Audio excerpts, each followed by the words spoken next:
comissão que vai definir os critérios para o pagamento do rateio do dinheiro. A comissão é formada por membros do SINC, Secretaria de Educação, Secretaria de Administração, Procuradoria Geral do Estado e Gabinete Civil. O coordenador do SINC é o professor Rui Lasmar, agora sobre a última etapa dos preparatórios para o pagamento do FUNDEF. Bom dia, Leilton. Bom dia, Leilton. Bom dia, telespectador. E um bom dia especial para os trabalhadores e as trabalhadoras em educação.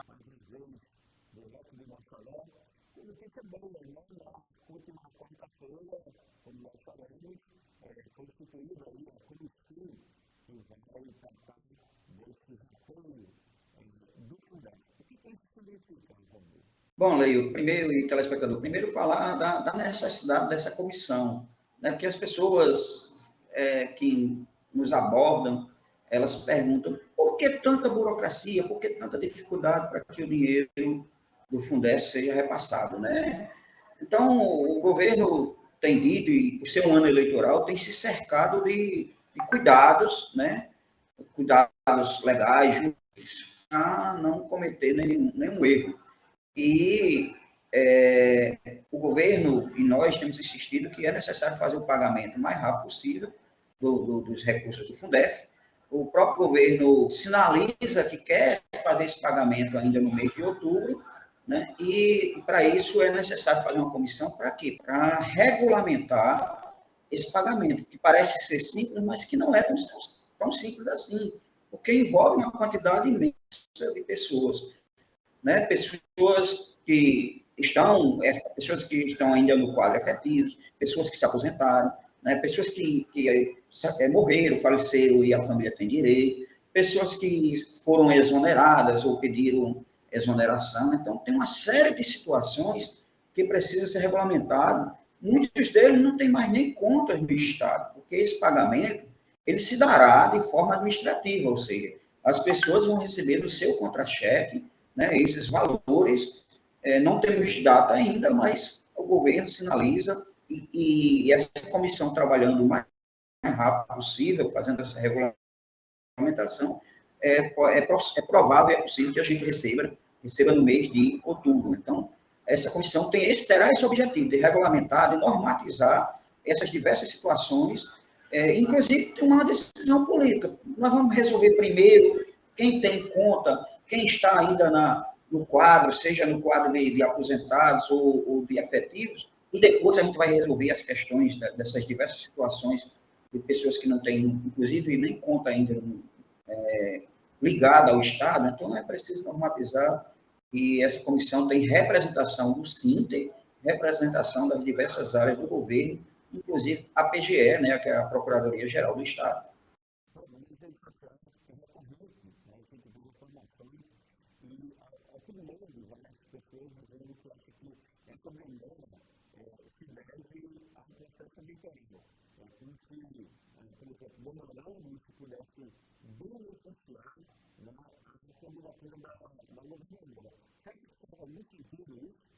Eu não vejo nenhum, né? Qual é o governador ou a governadora, ou seja, o governante que não gostaria de anunciar o pagamento, né, de um recurso que está, inclusive, bloqueado. Bom que se diga que nós, o SINTE, né, a nossa assessoria jurídica, mesmo quando a legislação era desfavorável a nós entendíamos que os 60% era dos professores, dos trabalhadores de educação que trabalharam na época, né, especialistas, professores, que recebiam os recursos do Fundef, e nós bloqueamos esses recursos, conseguimos bloquear, conseguimos o juiz determinar, dar um prazo, inclusive, para ser pago, né, que será nos primeiros dias de outubro. Então, eu não vejo por que o governo segurar um dinheiro em plena época de campanha, né? Então, sim. Mas também não vejo problema nenhum do ponto de vista jurídico, porque esse dinheiro não é um dinheiro de agora. Né? É bom que se diga que o dinheiro, os recursos precatórios do Fundef, eles são desde 2006, né? De 98 a 2006. Então, são recursos antigos. É uma dívida antiga. O dinheiro que está no Rio Grande do Norte, esses 279 milhões, esse dinheiro foi prometido né, uma antecipação pelo ministro Fachin o ano passado, e os recursos estão nos cofres do Estado desde maio deste ano. Então, não há dificuldade política, aliás, jurídica, nem muito menos política, porque eu não imagino um governo que não queira, vamos dizer assim, agradar um público muito grande. Outra pergunta japonesa é com relação aos educadores municipais. Eles querem saber se teriam direito também ao apoio do Fundef. Olha, essa ação do Fundef, em via de regra, né, eu diria que 95%, na verdade, elas foram dadas entrada por governantes, sejam estaduais, né, sejam os governos estaduais, sejam os próprios prefeitos da época, né, a administração municipal. Foi o caso, por exemplo, do governo do Estado. Aqui no Rio Grande do Norte foi o governo do Estado, na época da governadora Vilma, se não estou enganado, que deu entrada, né, na época, a FEMU, que é a Federação dos Municípios, nos procurou para assessorar, para ajudar nesse processo, porque, claro, nos interessava, né? Nos interessa todo esse processo, e foi a própria a FEMU estimulou, deu assessoria jurídica para que os municípios dessem entrada. Tem alguns municípios que não deram entrada, né? Me parece que, pela informação que eu tenho, o município de Natal, por incrível que pareça, não deu entrada. A divergência se o município de Mossoró, que é o segundo maior município, deu entrada com essa ação. Então, você tem que saber aí, se você mora em algum desses municípios, né, da nossa jurisdição aí, que são representados pelo SINT, se esses municípios deram entrada, se tiver, é porque esses processos estão em níveis diferentes de julgamento. Tem uns que estão já em fase de execução e tem outros que ainda não foram transitados e julgados, por isso essa diferença.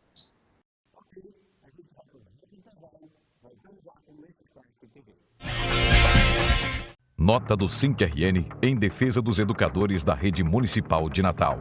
Os educadores de Natal receberam seus contra-cheques sem o reajuste do piso determinado por lei. Também tiveram quase metade dos seus salários confiscados pela prefeitura a título de desconto dos dias parados durante a greve. Ou seja, foram cortados os salários que já estavam cortados. Trata-se de uma forma imoral e repugnante de retaliar os educadores por terem se recusado a aceitar calados a injustiça e a ilegalidade. Como se não bastasse a falta de merenda, de professores e até de gás nas escolas, os professores dos seus filhos estão sob ataque. O prefeito Álvaro Dias elegeu a educação como inimiga e parece ter um prazer sádico em tentar destruir os educadores, mas não conseguirá. O sadismo político do prefeito receberá resposta à altura do SINT-RN. Nas escolas, nas urnas, nas ruas e na justiça. SINT-RN.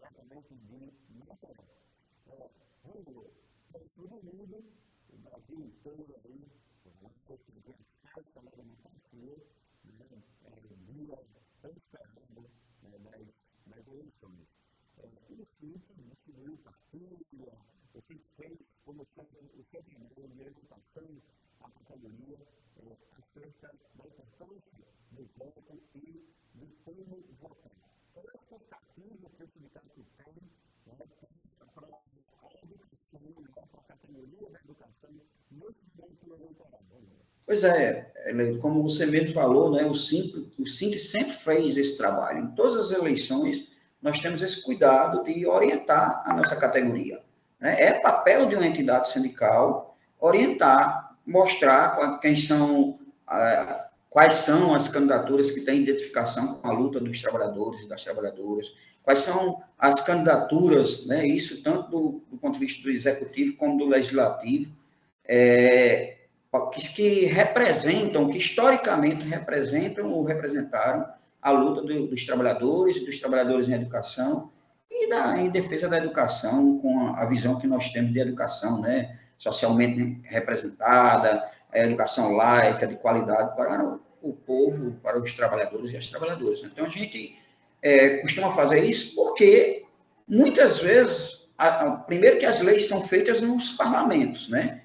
E muitas vezes no parlamento nós precisamos ter leis que têm identificação com a nossa luta. Então é preciso que a gente tenha representação. Afinal de contas, a gente vê nos parlamentos aí a bancada da bala, a bancada evangélica, a bancada do boi, a bancada da Bíblia, enfim, as diversas bancadas. E é mais do que necessário que tenhamos também a representação ou a bancada dos trabalhadores em educação. Então, a gente orienta, né, a nossa categoria, a sociedade como um todo, mas, enfim, a nossa categoria para que busque votar em candidaturas que têm afinidade, que têm proximidade, história de luta em defesa dos trabalhadores de maneira geral e especificamente dos trabalhadores e das trabalhadoras em educação.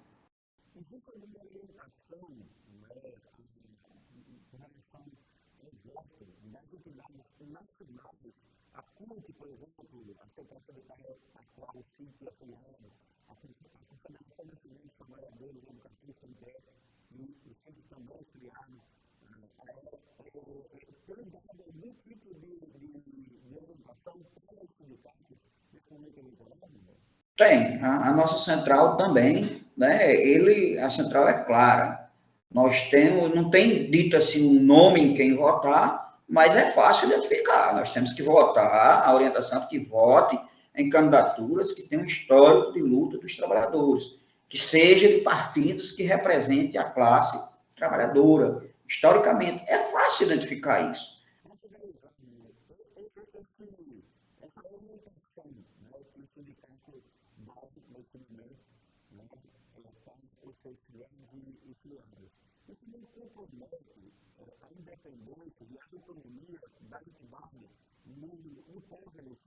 Em hipótese nenhuma. Nós sabemos muito bem, né? Nós sabemos muito bem. Por exemplo, a gente, aqui no estado do Rio Grande do Norte, nós temos uma governadora que tem um histórico, né, vinculado, inclusive, é gestada no SINC. Porém, nós não vacilamos no momento que tivemos que ir para um enfrentamento, para o confronto, né? Eu digo no confronto de ideias ou da defesa da categoria, nós não vacilamos. Olha o exemplo, por exemplo, dessa questão do Fundef, né? O governo do Estado tinha uma outra compreensão e nós nunca vacilamos. Não, 60% é nosso. E é 60% já de qualquer dinheiro que entrar. O governo reconhecia os 60%, mas com outra compreensão e nós não vacilamos. Não. Então, assim, não tem perigo.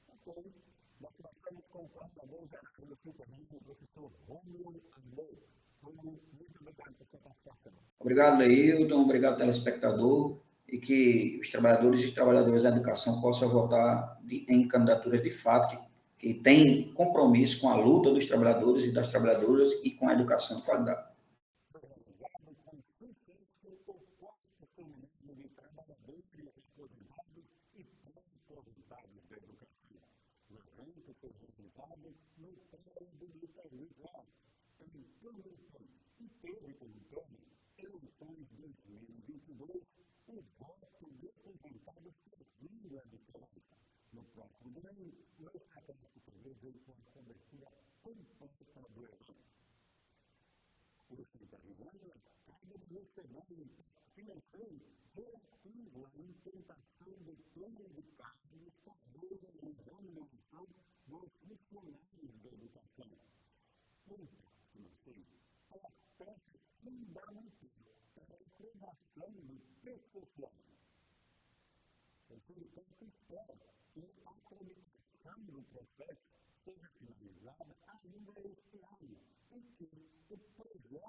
Muito obrigado por sua audiência e parabéns.